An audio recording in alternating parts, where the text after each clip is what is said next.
Good morning. It's been 2 weeks since I planted my first 2 rows of corn, so I'm getting ready to plant 2 more rows. I succession plant corn so I can have fresh corn longer, and I'll succession plant all the way till the end of June. Let's get planting. So my favorite variety of all time is Delectable corn, and I plant this every single year. I started planting this because it's really resistant against some of the diseases that some of the corns have, and it's super tasty. I know it's a hybrid, and I know it's not as healthy as the heirloom corn, but if I'm going to spend all this time growing corn, I want it to taste really good, and these are really big and delicious.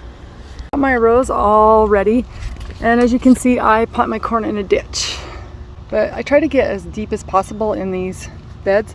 But I learned this method from an old corn farmer. He was like 90 years old. I learned it about 20 years ago. I've been doing it ever since, and it's worked really well. So corn has shallow roots, and if you plant corn in a ditch, so I'm going to plant this, it will start to come up. It also keeps the water in where it needs to be, but once it gets to be about a foot tall, I'll level it out, and that will get the roots deeper. And then once it gets a few feet tall, I will hill it up. And this really helps, because if there is a bad storm or wind, corn tends to just fall over. It happens all the time. I haven't really had a problem since I've been doing it this way. I've been able to get the corn with the fungal stuff on it, and I know I'm supposed to wear gloves, but I'm just not.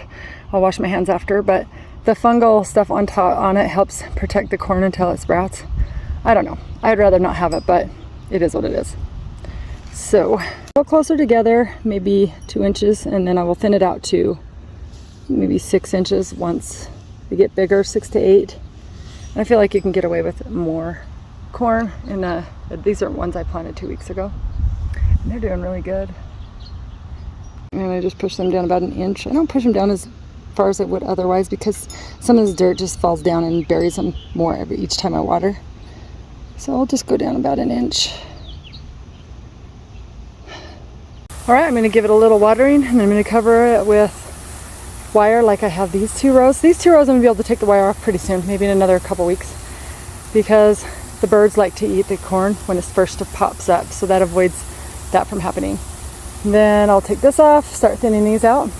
But anyway, I'm so excited to have corn, you guys.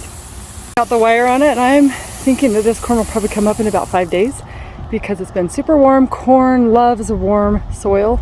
I will check back in about 5 days, 6 days.